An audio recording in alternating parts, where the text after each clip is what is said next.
Buenas tardes, amigas. Buenas tardes, amigos. El título de la nota editorial de esta tarde del día viernes 14 de marzo del 2014 es el siguiente.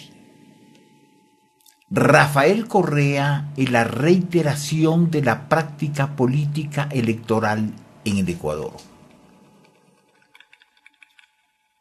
Voy a extraer de Wikipedia uno más de los múltiples ensayos que se han llevado a cabo para tratar de definir qué es un partido político.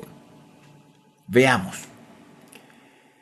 Un partido político es una entidad de interés público con el fin de promover la participación de los ciudadanos en la vida democrática y contribuir a la integración de la representación nacional.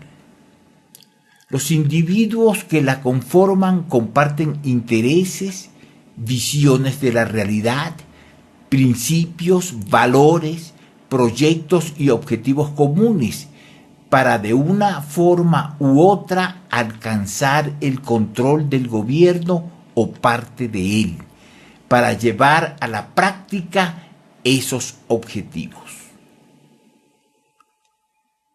No pude evitar que me resultara conmovedora la serie de fotografías publicadas en los diversos diarios del país y las cadenas de televisión que mostraban a los líderes de la Revolución Ciudadana, y antiguamente hasta socialista, después de conocerse los resultados de las elecciones efectuadas el domingo 23 de febrero próximo pasado.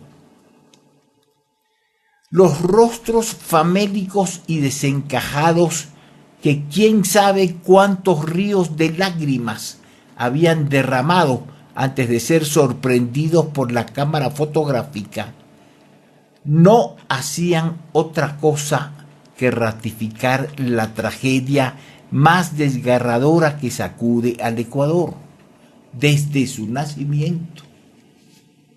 En este espacio territorial al que llamamos Ecuador no han existido jamás partidos políticos. Desde el Estado Floriano hasta el último ensayo correísta, los procedimientos y las prácticas se reiteran.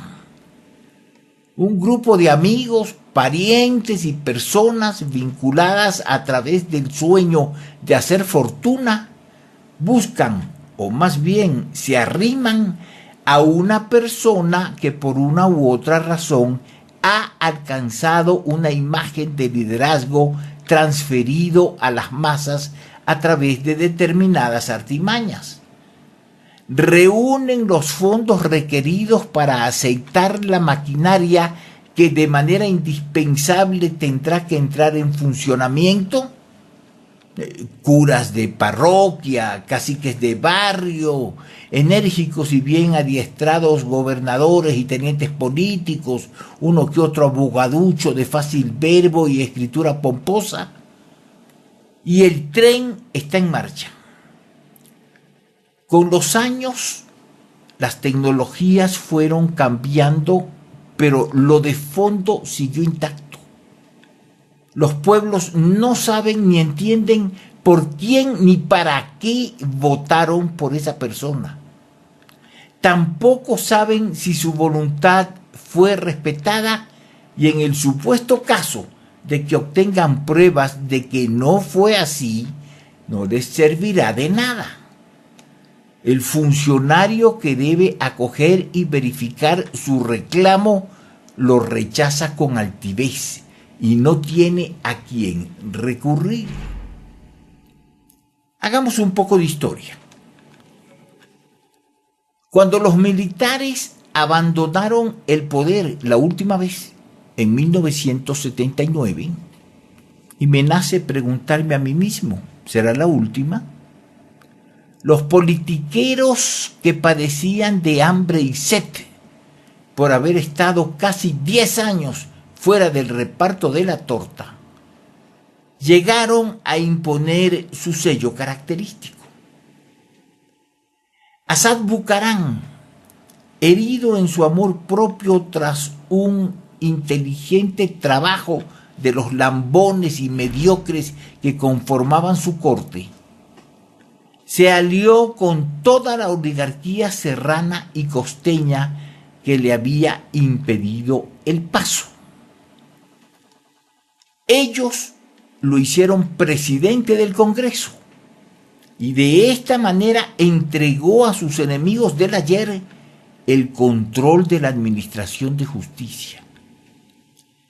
León Febres Cordero, a los pocos días de inaugurado el régimen, en vibrante discurso en la Cámara, afirmó ante los asombrados ecuatorianos que la fuerza del cambio había fracasado. Fracaso hecho patente en menos de 20 días de administración.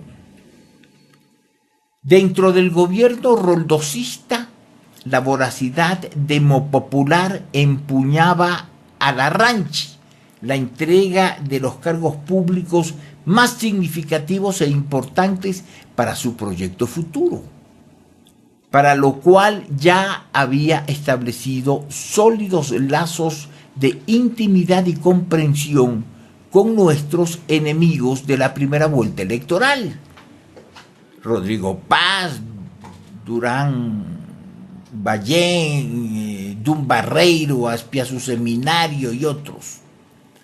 Roldós, prácticamente solo, careció de la malicia que a un gobernante previsivo debe acompañar.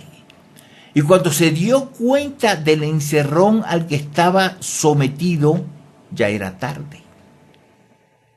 Por supuesto, el MPD, cumpliendo las tareas para las que fue creado, ya se integraba al caos que la oligarquía reaccionaria había puesto en marcha.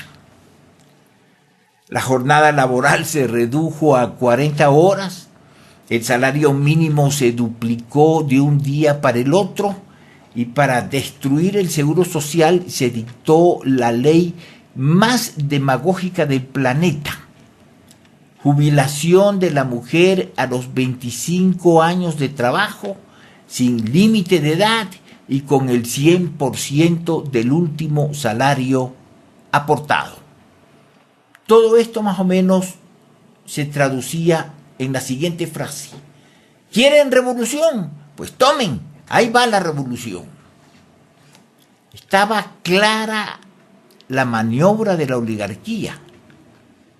El gobierno de Roldós tenía que fracasar rotundamente para que nunca más los ecuatorianos soñaran en desembarazarse de los límites que la oligarquía y el imperialismo nos han impuesto. El caos sobrevino en el Ecuador.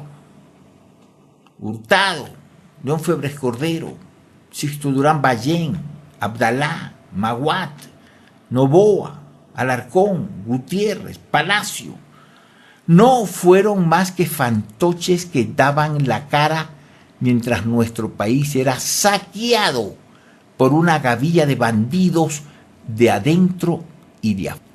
Privatizar todos los bienes públicos a precio de gallina enferma era el objetivo de todos los grandes banqueros, dirigentes de las diferentes cámaras de la producción, formadores de la opinión pública y todos los esbirros que florecen y se desarrollan en naciones como las nuestras. Por supuesto, la embajada imperial vigilaba con atenta mirada. No entenderé jamás el fracaso del gobierno de Rodrigo Borja, el único de los nombrados que a mi juicio había estudiado en profundidad y entendido las causas de nuestra tragedia como nación. Se preciaba de haber conformado un partido político moderno, a tono con la realidad del Ecuador y el mundo, con cuadros preparados y habilitados para asumir sus tareas. obtuvo un Congreso a su favor. Creí y creo en su honestidad personal, pero gobernó con los más destacados émulos de rififí. El pueblo lo ha castigado impidiendo su retorno al palacio de Carondelet. Dios mío, es que no hay nadie que pueda gobernar un país como el nuestro y dejar una huella en la historia. Después de un cuarto de siglo de ser regido por mediocres y ladrones de cuello blanco, cualquiera podía ser presidente. Chávez en Venezuela había abierto la puerta de un nuevo sueño. Si algún país había sido robado sin discrimen alguno por su partidocracia corrupta, ese había sido precisamente la patria de Bolívar. Se decía socialista y antiimperialista. ¿A quién podíamos dirigir los ojos? Algunas acciones lo manifestaban diferente. Y no fue extraño que el ensayo chavista entusiasmara a una gran parte del continente. El mismo coronel Gutiérrez tuvo la desvergüenza de tratar de fundamentar su candidatura en el nuevo pensamiento bolivariano y hasta escribió una carta en tal sentido de una prosodia desconcertante por la cual solicitaba a Chávez una ayuda para convertir al Ecuador en la próxima República Bolivariana del continente. Esa permanente conducta a la que conocemos como zapada criolla es la que motivó a algún avispado a introducir al economista Correa en nuestra vida pública. Nadie había oído hablar de él hasta que Palacio le nombró su ministro de Economía. Un par de acciones impactantes, bien calculadas, bastaron para calificarle de progresista, izquierdista y antiimperialista.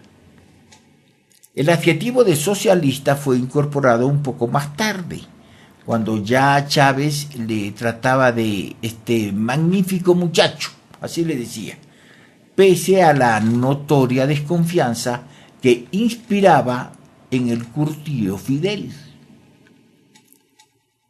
Visto hoy a la distancia, parece difícil creer que una persona que desde muy niño ha sido formado en escuelas y colegios confesionales, que ha llegado a ser presidente de los estudiantes de una universidad católica, que ha sido becado, gracias a su inteligencia y vocación por el estudio, para ingresar a la Universidad Europea, donde se forman los mejores cuadros demócratas cristianos de Europa y América, y que ha obtenido un doctorado en economía en una universidad norteamericana, que además los únicos empleos que ha desarrollado en su vida antes de hacerse supuestamente un presidente revolucionario han estado vinculados a organismos del poder dominante en la economía nacional y mundial.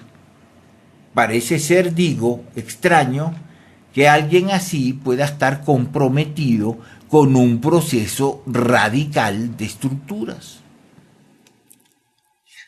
De su hoja de vida, elaborada por su propio puño, sabemos que su primer empleo lo obtuvo en Sendes, una dependencia del Ministerio de Industrias durante el gobierno de Febres Cordero y el ministerio de Javier Neira. Posteriormente, en 1992, bajo el gobierno de Durán Ballén y Dajic, fue nombrado en un cargo de relativa importancia, director administrativo financiero de los proyectos financiados por el Banco Interamericano de Desarrollo. Desde que lo supe, me he preguntado en qué parte de mi anatomía hubiera yo recibido un puntapié si hubiera osado solicitar un cargo en dicha institución. Posteriormente fue nombrado profesor en su especialidad, nada más ni nada menos que en la universidad en la que se forman los cachorros de la pudiente oligarquía ecuatoriana.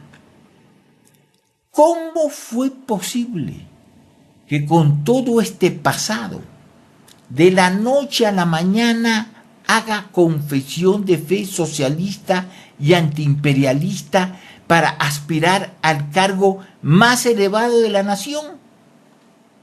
Y más aún, ¿cómo es que uno de los cuadros más conspicuos de la derecha ecuatoriana, Carlos Vallejo López, fuera el encargado de reivindicar su nombre como candidato presidencial? Acepto mi responsabilidad en la confusión planteada.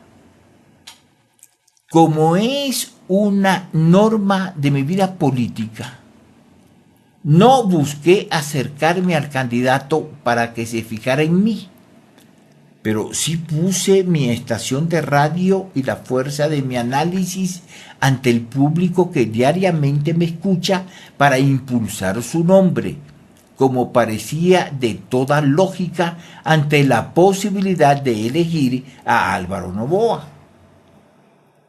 No dejó de extrañarme constatar que en el grupo íntimo que le rodea, y en su mayoría se ha consolidado con el tiempo, se destacaran y afirmaran nombres de lo más representativo de la ultraderecha ecuatoriana.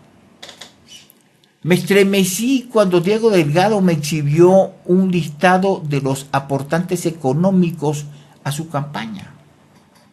Me entusiasmé con la designación de la Comisión para el Estudio de la Deuda Pública Ecuatoriana que con tanta valentía encabezó el analista argentino Alejandro Olmos Gaona, a través de la cual quedó en evidencia la acción punitiva de la más alta jerarquía del Partido Social Cristiano.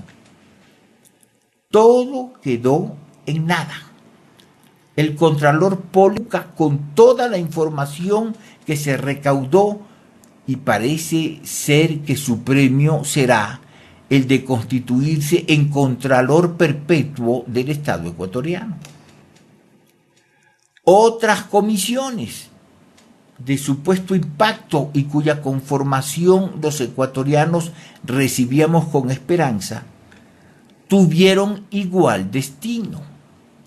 La del atraco bancario, la de la Comisión de la Verdad, el show incendiario del ataque colombiano para destruir a la guerrilla de las FARC, el caso de los denominados videopatiños, el cual, entre paréntesis, nos obliga a los ecuatorianos a exigir que exista en nuestra patria un organismo de carácter forense en el cual podamos confiar y no depender de instituciones que pueden recibir todo tipo de órdenes.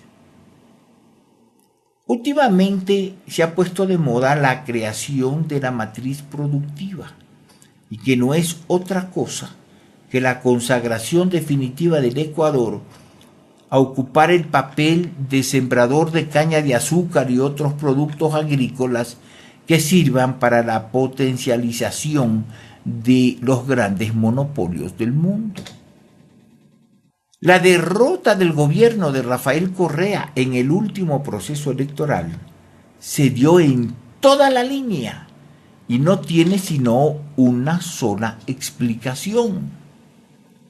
A un pueblo se le puede engañar una vez, se le puede engañar varias veces, pero jamás se le podrá engañar por siempre.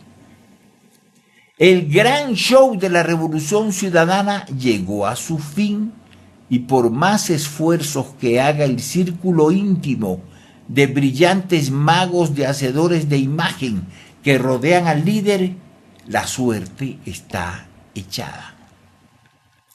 Lo más seguro es que su respuesta será violenta, como sucede en Venezuela, pero la medida traerá peores consecuencias.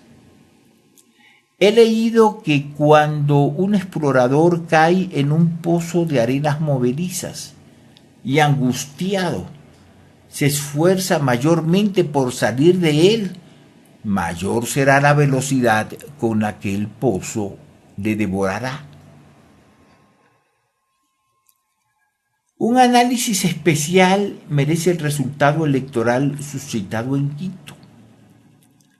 La derrota de Barrera, un alcalde en funciones con el mayor respaldo a su engañosa gestión, concedido por el 99% de todos los medios de información, de todo género, que funcionan en nuestra capital, es de trascendencia histórica y demuestra que nadie puede huir de su pasado por más esfuerzos que haga por liberarse de él. Barrera, de notable carrera camaleónica, ha sabido escurrirse en el fétido mundo de la política como pocos han logrado hacerlo. De guerrillero a dirigente de un naciente Pachacutic, vigoroso, esperanzador, al que le sacó todo el provecho hasta escurrir la última gota. De personaje consentido por el alcalde Moncayo, prácticamente su mano derecha, hasta que apareció el reemplazo, el hasta entonces desconocido Correa. Hasta allí supo utilizar sus encantos para seducir también a este último, quien lo elevó durante el periodo que generó la nueva Constitución.